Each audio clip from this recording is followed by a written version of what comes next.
L'image de la marche n'est pas mauvaise pour parler de la prière.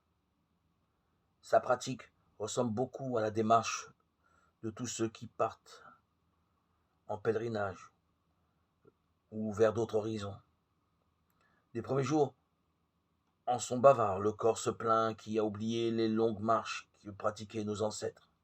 La tête s'interroge sur la décision prise de se lancer à l'aventure. La mémoire est accaparée parce qu'on a laissé derrière soi. Petit à petit, le rythme se prend, le mouvement devient plus naturel, le corps s'assouplit et l'esprit se libère. Et bientôt, doucement, trouver du sens n'est plus nécessaire. Les raisons et les motivations deviennent inutiles et inconsistantes.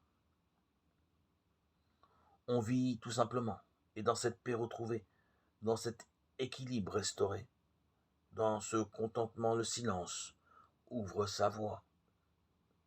Il faut oser prendre cette voie.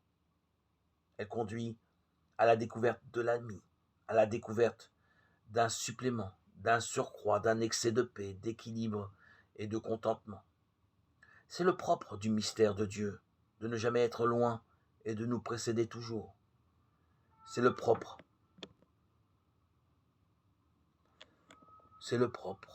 du mystère de Dieu, d'être immédiatement accessible. Et pourtant, beaucoup ne savent pas le trouver. Mystère sans mots, ineffable, comme tout véritable mystère, mais à peine plus loin que là, où nos mots savent déjà nous porter.